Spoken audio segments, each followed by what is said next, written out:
সোনম ৱাংচুক নহয় real life ৰেঞ্চো three idiots নিৰ্মাণৰ সময়ত মই সোনম ৱাংচুক কোন জনাই নাছিলোঁ চতুৰে ভুল কৈছে আমিৰ খানৰ এনেধৰণৰ গায়ৰা মন্তব্যই সৃষ্টি কৰিছে দেশজুৰি বিতৰ্কৰ দিল্লীৰ যন্তৰ মন্ত্ৰৰ 20 দিন ধৰি অনশনত আছে শিক্ষাবিদ বৈজ্ঞানিক তথা সমাজকৰ্মী সোনম ৱাংচুক শিক্ষামন্ত্ৰী ধৰ্মেন্দ্ৰ প্ৰধানৰ পদত্যাগ আৰু ছাত্ৰ ছাত্ৰীৰ ভৱিষ্যত সুৰক্ষিত কৰাৰ দাবীত তেওঁ অব্যাহত ৰাখিছে নিজৰ এই আন্দোলন তেওঁৰ স্বাস্থ্যক লৈ দেশজুৰি উদ্বেগ ক্ৰমাৎ বৃদ্ধি পাইছে দেশৰ বিভিন্ন প্ৰান্তৰ শিক্ষাবিদ নাগৰিক সমাজ আৰু বলিউডৰ বহু শিল্পীয়েও তেওঁৰ কাষত থিয় দিছে অভিনেতা অতুল কুলকাৰ্ণীয়ে তেওঁৰ হৈ এদিনীয়া অনশনত বহিছে থ্ৰী ইডিয়ট ছবিত চতুৰৰ চৰিত্ৰত অভিনয় কৰা অমি বৈদ্যও সোনম ৱাংচুকক জনসমৰ্থনৰ আহ্বান জনাইছে অনুৰাগ কাশ্যপ অপৰ্ণা সেন স্বৰা ভাস্কৰ শাবানা আজমি জিনাত আমান আৰু সোনাক্ষী সিনহাইও সোনমৰ দাবী আৰু স্বাস্থ্যক লৈ উদ্বেগ প্ৰকাশ কৰিছে কিন্তু এই একে সময়তে থ্ৰী ইডিয়টছৰ মূল চৰিত্ৰ ৰেঞ্চৰ অভিনয় কৰা অভিনেতা আমিৰ খানে প্ৰথমবাৰৰ বাবে সোনম ৱাংচুক সন্দৰ্ভত মুখ খুলিছে কিন্তু তেওঁৰ এই বক্তব্যত সোনমৰ অনশন বা দাবীসমূহতকৈ অধিক গুৰুত্ব লাভ কৰে আন এটা বিষয় সোনম ৱাংচুক বোলে আচলতে ৰিয়েল লাইফ ৰেঞ্চো নহয় ব্ৰিটিছ ফিল্ম ইনষ্টিটিউটৰ এক অনুষ্ঠানত এগৰাকী যুৱতীয়ে কৰা প্ৰশ্নৰ উত্তৰত আমিৰ খানে কয় যে থ্ৰী ইডিয়টছ নিৰ্মাণৰ সময়ত পৰিচালক ৰাজকুমাৰ হিৰানী চিত্ৰনাট্যকাৰ অভিজাত যোশী বা ছবিৰ সৈতে জড়িত কোনো সদস্যই সোনম ৱাংচুকৰ বিষয়ে জনাই নাছিল সেইবাবে ৰেঞ্চো চৰিত্ৰটো সোনম ৱাংচুকৰ জীৱনৰ ওপৰত ভিত্তি কৰি নিৰ্মাণ কৰা হৈছিল বুলি কোৱাটো সঠিক নহ'ব It was a film that, of course, had a deep impact for us when we were growing up, and you were inspired by a certain person, Sonam Wangchuk. That's what I'm told. No, that's not true actually. No? No. That is a misconception. Okay. I didn't know about Mr. Sonam at that time when we were doing the film Three Idiots. I know that I saw a video of Chatur. Yeah. Just recently he said that Yes. no, he's wrong. Maybe that's what Chatur was thinking. But I want to tell you that neither Raju nor Abhijat, who are the two writers, nor I, we didn't know about Mr. Sonam. However, what Mr. Sonam is doing is good work in any case. He doesn't have to be based on the character of Three Idiots for us to respect him and the work that he does. But what do you have to say anything about this? Just from a factual point of view, I want to tell That's you it. that I neither It's Raju never been nor clarified before this. Yeah. In fact, Mr. Sonam has said this. Okay. He also has said that the character is not based on him. He has also clarified. But do you have anything to say about his fasting for 19 Well, days? I think all of us are very concerned for his health and his life, and we hope that it ends well, and all of us are hoping that he ends his fast and looks after his health. Thanks. অৱশ্যে তেওঁ লগতে কয় যে সোনমে সমাজৰ বাবে কৰা কাম সন্মানৰ যোগ্য আৰু তেওঁ শীঘ্ৰেই অনশন সমাপ্ত কৰি সুস্থ হৈ উঠক বুলি আশা কৰোঁ কিন্তু আমিৰ খানৰ এই মন্তব্যৰ পিছতে আৰম্ভ হৈছে এক নতুন বিতৰ্কৰ বহুতে প্ৰশ্ন উত্থাপন কৰিছে যে এগৰাকী শিক্ষাবিদ পৰিৱেশবিদ তথা বৈজ্ঞানিকে 20 দিন ধৰি দেশৰ যুৱ প্ৰজন্মৰ ভৱিষ্যতৰ বাবে অনশন কৰি থকাৰ সময়ত আমিৰ খানৰ আলোচনাৰ কেন্দ্ৰবিন্দুত তেওঁৰ আন্দোলন বা দাবীসমূহ হোৱাৰ পৰিৱৰ্তে তেওঁ বাস্তৱ জীৱনৰ ৰেঞ্চো হয় নে নহয় তাক লৈহে বিতৰ্ক হোৱাটো উচিত হয় জানো কিয়নো থ্ৰী ইডিয়ট ছবিখনত ৰেঞ্চৰ চৰিত্ৰটোৱে যিদৰে শিক্ষাৰ্থীসকলৰ বাবে বিভিন্ন উদ্ভাৱনীমূলক শিক্ষা ব্যৱস্থা কৰিছিল সোনম ৱাংচুকে সেয়া বাস্তৱ জীৱনতো কৰিছে আৰু এতিয়াও তেওঁ দেশৰ শিক্ষাৰ্থীসকলৰ ভৱিষ্যতৰ বাবেই 20 দিন ধৰি নিজৰ স্বাস্থ্যৰ অৱনতি ঘটাই অনশনত আছে আৰু তেওঁৰ দাবীসমূহ পূৰণ নোহোৱা পৰ্যন্ত এনেদৰেই অনশনত থাকিব বুলি প্ৰতিশ্ৰুতি দিছে তেনে অৱস্থাত বলিউডৰ ছবিত সমাজ কল্যাণৰ লগত জড়িত বা উন্নত শিক্ষা ব্যৱস্থাৰ ওপৰত আলোকপাত কৰা আমিৰ খানৰ চৰিত্ৰবোৰৰ বাবে বাস্তৱ জীৱনত তেওঁৰ এনেধৰণৰ গায়ৰা মন্তব্যক লৈ ছ'চিয়েল মিডিয়াত একাংশই মত প্ৰকাশ কৰিছে যে সোনমৰ দাবী আৰু আন্দোলনৰ ওপৰত অধিক গুৰুত্ব আৰোপ কৰাৰ পৰিৱৰ্তে ৰেঞ্চৰ বিতৰ্কটোহে পুনৰ আগলৈ অনা হৈছে উল্লেখ যে ইয়াৰ পূৰ্বে সোনম ৱাংচুকে কৈছিল থ্ৰী ইডিয়টছৰ ৰেঞ্চৰ চৰিত্ৰটো কিছুমান দিশ তেওঁৰ জীৱন আৰু চিন্তাধাৰাৰ পৰা অনুপ্ৰাণিত হৈছিল যদিও তেওঁ কেতিয়াও ছবিখনৰ সম্পূৰ্ণ কাহিনী তেওঁৰ জীৱনৰ ওপৰত ভিত্তি কৰি নিৰ্মাণ কৰা বুলি দাবী কৰা নাছিল কিন্তু ৰিয়েল লাইফ ৰেঞ্চো হিচাপে তেওঁ জনপ্ৰিয় হৈ পৰাৰ পিছত এই পৰিচয়টো জনমানসত এক প্ৰচলিত ধাৰণাত পৰিণত হয় এতিয়া আমিৰ খানে সেই ধাৰণাক নস্যাৎ কৰাৰ লগে লগে নতুন বিতৰ্কৰ সৃষ্টি হৈছে অৱশ্যে বহুতে এতিয়াও মত প্ৰকাশ কৰিছে যে 2008 की है। लद्दाख में हमारे शिक्षा में जो काम हो रहे थे उसको सम्मान देते हुए एक चैनल CNN IBN ने हमें रियल हीरोज अवार्ड से पुरस्कृत किया और उस अवार्ड को लेने के लिए मैं बम्बई पहुंचा और वहां उस समारोह में मेरी मुलाकात आमिर खान साहब से हुई।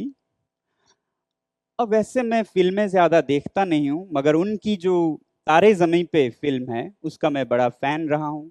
तो बातों बातों में उनसे मैंने एक प्रस्ताव रखा, कहा कि ये जो भारत और पाकिस्तान, खासकर लद्दाख और बाल्टिस्तान जो कि सीमा पर हैं, यहाँ जो सियाचिन को लेके झगड़ा चल रहा है, पागलपन चल रहा है एक बर्फ़ के टुकड़े के लिए जिस पर कि 5 से 7 करोड़ दिन का खर्च होता है, क्या एक फिल्म के माध्यम से ये दिखाया जा सकता है कि अगर यहाँ की जनता और वहाँ की जनता, सरकारें नहीं, फौज नहीं, जनता मिलके बात करे और कहें हट जाइए और ये जो पैसा आप जला रहे हैं उसे शिक्षा में खर्च कीजिए, तो क्या पता ऐसा एक आंदोलन सच में चले और क्या पता ये सच हो जाए। तो उन्होंने गौर से सुना और उसके बाद उस समारोह में मेरे काम के बारे में एक छोटी सी डॉक्यूमेंट्री भी दिखाई गई और बात लगभग वहाँ ख़त्म हो गई। मैं आपको इस वक्त दिखाना चाहूँगा एक छोटी सी क्लिप जो कि उस समारोह की है।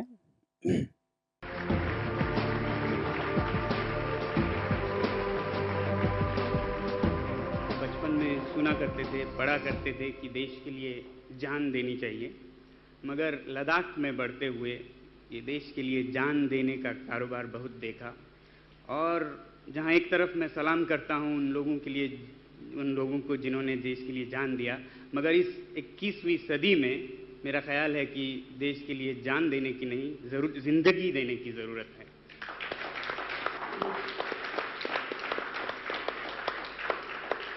हमारे लद्दाख में जहाँ सियाचिन ग्लेशियर है, मैं आपको बताऊं, वहाँ पर बहुत सारे हिंदुस्तानी और पाकिस्तानी माओं ने अपने बेटे गंवाए हैं और इसके लिए क्या कीमत अदा करते हैं हम आप सब अपने कमाई से। सुरक्षा का खर्चा रोज़ाना 5 करोड़ है ऐसा कहा जाता है। और दूसरी तरफ शिक्षा की हालत ऐसी है कि शायद हमारा सर नीचे झुके अगर हम अपने सरहदी इलाकों के स्कूलों की हालत देखें तो मेरी उम्मीद है, एक ख्वाब है कि ऐसे हम एक हालात पैदा करें, हम आप सब मिलके, सरहद के उस तरफ इस तरफ के लोग मिलके, कि ये 5 करोड़ रोज़ाना का जो खर्चा है वो इस सरहदी इलाकों के रक्षा में नहीं शिक्षा में जाए और वही हमारी सबसे बड़ी सुरक्षा होगी। मैं ये किस तरह से हम इस देश में ऐसा और पाकिस्तान में ऐसा हालात पैदा करें कि हम अपने जो बहुत कम हमारे वसाइल हैं, पैसे हैं, उसे हम शिक्षा में खर्च करें, इसको कैसे देश के सामने रखा जाए सोचता रहा हूँ। और ये तारे ज़मीं पे देख के मुझे एक उम्मीद जागी कि इसे हम एक फ़िल्म के ज़रिए दिखा सकते हैं लोगों को कि ये मुमकिन है। और मुझे यही उम्मीद रहेगी कि ऐसा अगर हम दिखा सकें और ऐसा एक अगर दिन आए तो that will be a day I would like to give my life for or live my life. Dialogues that Mrs. Sonam Wangchu gave, I think Javed bhai, you got to respond to that. जिंदगी और जान में जो उन्होंने फ़र्क बताया वो मैं कभी भूलूंगा नहीं। बहुत खूबसूरत जुमला था और बड़े दिल से निकला हुआ था। तो इस समारोह के बाद कुछ ही महीनों बाद मैं अर्थ आर्किटेक्चर यानी कि मिट्टी के भवनों की वास्तुकला सीखने फ्रांस चला गया। और फिर 2009 के दिसंबर के अंत में मुझे ढेर सारे ईमेल्स आते हैं दोस्तों से, पत्रकारों से कि आपके बारे में जो फिल्म निकली है वो बहुत अच्छी है। मैं परेशान, ये क्या फिल्म है और आपके स्कूल को दिखाया गया है। मैं फ़ोन करता हूँ अपने विद्यालय में कि ऐसा कोई फिल्म बनाया तो वो कहते हैं कि हाँ, फिल्म बनाने वाले आए थे मगर कुछ रहस्य रख रहे थे, बता नहीं रहे थे क्या फिल्म है, और हमने देखा कि वो लोग बहुत प्लास्टिक का कचरा लाने वाले हैं और हमने मना कर दिया। तो उन्होंने फिल्म पास के किसी और स्कूल में बना दिया। और फिर पता करता हूँ तो पता चलता है कि ये जो वाक़या था ये अप्रैल 2008 की थी, जबकि उस फिल्म की कहानी को बंद किया जा रहा था और शूटिंग अगस्त 2008 में शुरू होने वाली थी। तो ये मैं आप पे छोड़ता हूँ कि कितना इससे रिश्ता है इस फिल्म से, मगर मैं फिल्मों के जीवन में नहीं रहना चाहता। इस देश को फिल्मों की ज़रूरत नहीं है। हम अपने इस देश में बॉलीवुड और क्रिकेट को कुछ अधिक ही महत्व देते हैं। हम अपने जीत भी फिल्मों में जीतना चाहते हैं, हम अपने आविष्कार भी फिल्मों में करना चाहते हैं, जबकि वास्तविक जीवन में ज़रूरत है इनकी। तो मेरे पास इतना वक्त भी नहीं कि इनके इर्द गिर्द घूमूं। हाँ, मैंने ये ज़रूर सोचा जब ये मुझे ईमेल्स आए कि मैं उनको लिखूं, मगर फिर क्या सुनता हूँ कि उस फिल्म के रिलीज़ होने की कुछ ही देर बाद एक घमासान सा हुआ चेतन भगत जी के और फिल्म निर्माताओं के बीच में कि ये क्या है, कहानी किसकी है। और मैंने सोचा भाई इस वक्त तो ना लिखूं, कहीं ये ना सोचें कि मैं भी कुछ पैसा मांगने के लिए आ रहा हूं। तो मैंने न लिखना ही ठीक समझा और 2 साल तक मैंने इंतज़ार किया, क्योंकि ऐसे क्लेम करने के लिए 2 साल के अंदर करना होता है। जब वो ख़त्म हुआ तब मैंने ज़रूर एक चिट्ठी लिखी कि ऐसा ऐसा हमारी मुलाकात हुई थी और ऐसा एक फ़िल्म निकला है, और मुझे कोई जवाब नहीं आया और जवाब का मैं इंतज़ार नहीं कर रहा हूं, क्योंकि काम और हैं।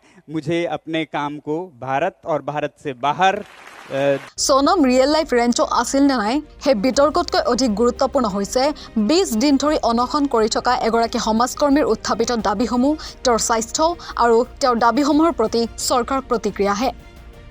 নিউজ এক্স ৰিপৰ্ট, নৰ্থ ইষ্ট নাও।